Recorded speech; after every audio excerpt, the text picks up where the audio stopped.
यहाँ पे क्या हो रहा है? नेल पेंट किया जा रहा है। ये वही मैदा है ना? वाह वाह वाह। हाँ। तो प्रिया भी आई हुई है आरा। तो प्रिया मम्मी का नेल पेंट कर रही है ऐसे। ये देखिए, ये देखिए। मम्मी आज तुम बताओ कि फेस्टिवल कौन सा है? थोड़ा इधर देखो, अब बताओ क्या फेस्टिवल है आज? क्यों पूजा कर रही हो? जीतिया है। हाँ, जीतिया है ये। जीतिया इसको कहते हैं। और क्यों मनाया जाता है? इधर देखो, क्यों मनाया जाता है? बच्चों के लिए किया जाता है। बच्चों के लिए फास्ट रखते। हाँ, बेटा बेटी के लिए किया जाता है। हमको बाहर जाना ऐसे ही के लिए पूरा पश्चिम वैसे है ना।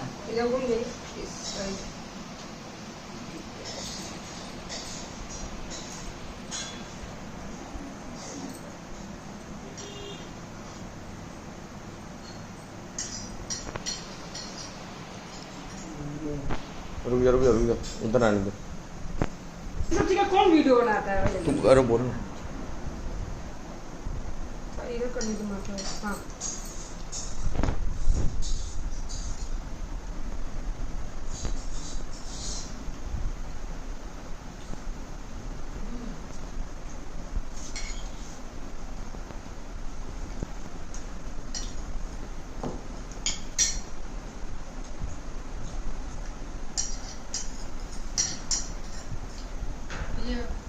ना हमने लेना। अरे हमने लेना।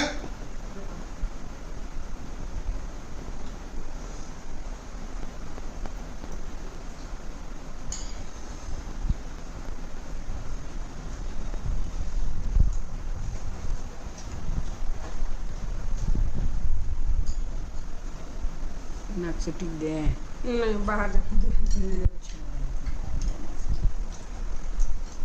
देखो मम्मी, इधर फोटो देखो, बस ऐसे देखो।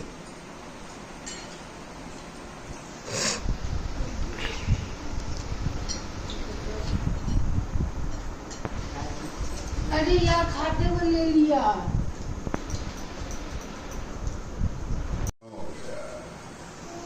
खा ली चना। हाँ ना। आके बैठ जाए हम चादर बिछा ले। पर हम आते हैं पूजा जाइए। तो अभी ले लो, कहाँ ले लो? पितृका व्रत कथा प्रारंभ। एक बार नेमि सारण्य के निवासी ऋषियों ने संसार के कल्याण सूत जी से पूछा, हे सूत, कराल काली काल में लोगों के बालक किस तरह दीर्घायु होंगे, सो कहिए। सूत जी बोले, जब द्वापर युग का अंत और कली युग का आरंभ था, उसी समय बहुत सी शोकाकुल स्त्रियों ने आपस में सलाह की कि क्या इस काल में माता के जीवित रहते पुत्र मर जाएंगे। जब वे आपस में कुछ निर्णय नहीं कर सकी, तब गौतम जी के पास पूछने के लिए गई। तब उनके पास पहुंची और तब उस समय गौतम जी आनंद के साथ बैठे थे। उनके सामने जाकर उन्होंने मस्तक झुकाकर प्रणाम किया। तदंतर स्त्रियों ने पूछा, हे प्रभु, इस कली युग में लोगों के पुत्र किस तरह जीवित रहेंगे, इसके कोई व्रत या तप तो कृपया करके बताइए। इस तरह के उनकी बात सुन गौतम जी बोले, आपस में आपसे मैं वही बात कहूँगा जो मैंने पहले से सुन रखा है। गौतम जी ने कहा, जब महाभारत युद्ध का अंत हो गया और द्रोणापुत्र अश्वत्थामा के द्वारा अपने बेटों को मरा देख जब सब पांडव बड़े दुखी हुए, तो पुत्र से शोक से व्याकुल होकर द्रौपदी अपनी सखियों के साथ ब्राह्मण श्रेष्ठ धौम्य के पास गई और उसने धौम्य से कहा, हे विपेंद्र, कौन सा उपाय करने से मेरे बच्चे दीर्घायु हो सकते हैं, और ये आप कृपया करके ठीक ठीक कहिए। धौम्य ऋषि बोले, सत्य युग में सत्य वचन बोलने वाला, सत्य चरण करने वाला समदर्शी ज्योतिवाहन नाम का एक राजा था। एक बार वो अपनी स्त्री के साथ अपने ससुराल गया और वहीं रहने लगा। एक दिन आधी रात के समय पुत्र के शोक से व्याकुल कोई स्त्री रोने लगी, क्योंकि वो अपने बेटे के दर्शन के लिए निराश हो चुकी थी। उसका पुत्र मर चुका था। वह रोती हुई कहती थी, हाय, मुझ बूढ़ी माता के सामने मेरा बेटा मरा जा रहा है। उस रुदन सुनकर राजा जीतवाहन का तो मानो हृदय विदान हो गया और वह तत्काल उस स्त्री के पास गया और उससे पूछा, तुम्हारा बेटा कैसे मरा है? बूढ़ी ने कहा, गरुड़ प्रतिदिन आकर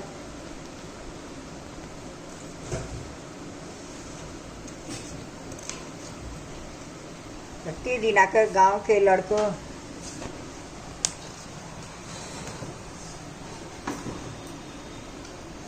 अब तुम रो मत, आनंद से बैठो, मैं तुम्हारे बच्चे को बचाने का यत्न करता हूँ। ऐसा कहकर राजा उस स्थान पर गया जहाँ गरुड़ प्रतिदिन मांस खाया करता था। उसी समय गरुड़ भी टूट पड़ा और मांस खाने लगा। जब अतिशय तेजस्वी गरुड़ ने राजा का बायां अंग खा लिया तो झटपट राजा ने अपनी दाहिना अंग फेरकर गरुड़ के सामने कर दिया। यह देखकर गरुड़ जी बोले, तुम कोई देवता हो या कोई जीव? कौन हो तुम? मनुष्य तो नहीं जान पड़ते। अच्छा, अपना जन्म कुल बताओ।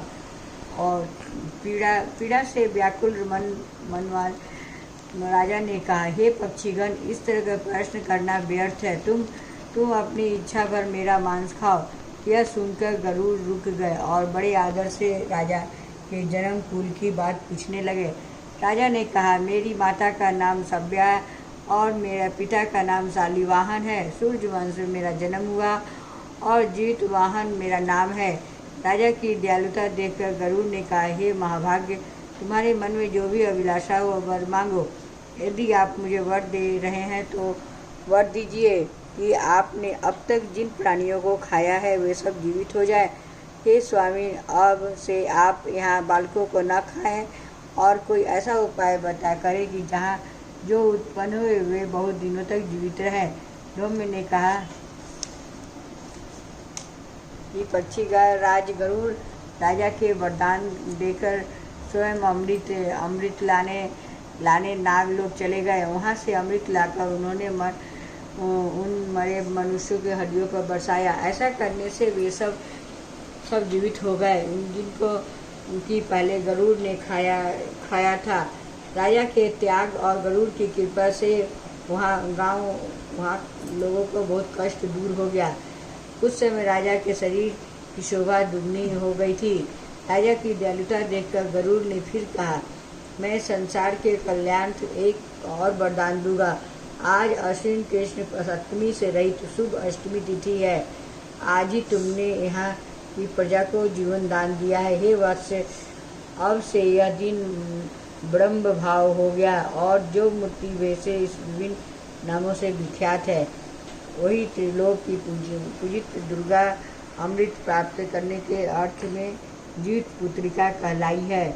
सो इस तिथि को जो स्त्रियाँ जीव पुत्रिका की कुश की आकृति बनाकर उनकी पूजा करेंगी और दिनों दिन सौभाग्य बढ़ेगा, वंश की भी बढ़ती होगी।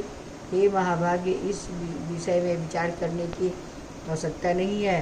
हे राजन, सप्तमी से रहित उदया तिथि अष्टमी को व्रत करें, यानी सप्तमी वेद अष्टमी की जिस दिन हो उस दिन व्रत न कर, शुद्ध अष्टमी को व्रत करें और नवमी में पारण करे। इस तरह का ध्यान न दिया हो तो फल नष्ट हो जाएगा, सौभाग्य अवश्य नष्ट हो जाएगा। जीतवाहन इस तरह का वरदान देकर गरुड़ वैकुंठ धाम को चले गए और राजा भी अपनी पत्नी के साथ नगर को वापस चले गए। धौम्य द्रौपदी से कहते हैं, हे देवी, मैंने यह अतिशय दुर्लभ व्रत तुमको बतलाया। इस व्रत करने से तुम्हारे बच्चे दीर्घायु होंगे। हे देवी, तुम भी पवित्र विधि से यह व्रत को और दुर्गा जी का पूजन करो और तुम्हें अभिलाषित फल प्राप्त होगा। मुनिराज धौम्य की बात सुन द्रौपदी के हृदय में एक प्रकार का कौतूहल उत्पन्न हुआ और पुरावासिनी स्त्रियों को बुलाकर उसके साथ उत्तम व्रत किया। गौतम ने कहा, व्रत उनके प्रभाव से किसी एक चील ने सुन लिया और अपनी सखी सियारिन को बताया। इसके बाद पीपल वृक्ष पर शाखा में बैठकर चील ने उसी वृक्ष पर एक खोते में बैठकर सियारिन ने भी व्रत किया दोनों। फिर उसी चील किसी उत्तम ब्राह्मण के उनके के मुख से कथा सुनाई और पीपल के खोते में बैठी अपनी सखियों को सुनाया। सियारिन आधी रात कथा सुनी, अब उसे भूख लगी। वह उसी समय 100 में भरे शमशान पहुंची और वहां उसने अपना इच्छा भर मांस का भोजन किया और चील बिना कुछ खाए पिए रह गई और सवेरा हो गया। सवेरे वह गौशाला में गई और वहाँ गौ का दूध पिया। इस तरह नवमी को जो पालन किया। कुछ दिनों वह दोनों मर गई। अयोध्या में किसी धनी व्यापारी के घर जन्मी। संयोग से दोनों का जन्म एक ही घर में हुआ, जिसमें सियारिन ज्येष्ठ हुई और चील छोटी। वे दोनों सभी सुख लक्षणों से युक्त थी। बड़ी लड़की काशी, छोटी उनके मंत्री के घर ब्याही अग्नि के साथ विधि ब्याही गई। पूर्व जन्म के कर्म फल से वह मेघनयनी रानी हुई। जिस किसी भी संतान को उत्पन्न करती वह मर जाती। अपूर्व जन्म की बातों को स्मरण करने मंत्री की पत्नी को अष्टवसु जैसे सदृश तेजस्वी 8 बेटों को उत्पन्न किए। सभी जीवित रहे। अपनी बहन के पुत्रों को जीवित देखकर ईर्ष्यावश राजपत्नी ने अपने स्वामी से कहा, यदि तुम्हें मुझे जीवित रखना चाहते हो तो इस मंत्रियों के पुत्रों को उसी जगह भेज दो जहाँ मेरे बेटे गए, अर्थात उन्हें मार डालो। यह सुनकर राजा ने उस मंत्रियों के पुत्रों को मारने के कई प्रकार से उद्योग किए। वह मंत्री पत्नी की जीवित पुत्रिका के पुण्य बल से बचा लिया। एक दिन राजा ने अपने आदमियों को उन पुत्रों को सिर कटवा कर पिटारी में रखवाया और पिटारी उनके माता मंत्री पत्नी के पास भेज दिया। किंतु 8 सिर वेश कीमती जवाहरत हो गए और भले चंगे 8 लड़के अपनी माता के सामने वापस चले गए। उनकी जीवित देखकर राजपत्नी को बड़ा विस्मय हुआ। अंत में वह मंत्री के पत्नी के पास गई और पूछा, हे बहन, तुमने ऐसा कौन सा पुण्य किया है जिससे बार बार मारे जाने पर भी तुम्हारे बेटे नहीं मरते? इस पर मंत्री की पत्नी ने कहा, पूर्व जन्म में मैं चील थी और तुम सियारिन। हमने और तुमने एक साथ जीवित पुत्रिका का व्रत किया था। तुमने व्रत के नियमों का भली भांति पालन नहीं किया और मैंने किया। इस दोष से हे बहन, तुम्हारे बेटे नहीं जीते हैं। ओ महारानी, अब भी तुम उस जीवित पुत्रिका का व्रत करो और तुम्हारे बेटे दीर्घायु होंगे। मैं तुमसे सच सच कह रही हूँ। उनके कथा के अनुसार रानी ने व्रत किया, तभी से कई बेटे, सुंदर सुंदर बेटे और दीर्घायु होकर बड़े बड़े राजा हुए। सूर्य जी कहते हैं, इस प्रकार प्रभाव आनंद देने वाले मैंने दिव्य व्रत बतलाया है। स्त्रियाँ चिरंजीवी संतान चाहती हो तो विधिवत व्रत करें। हे भगवान, जय जय जीवन भगवान।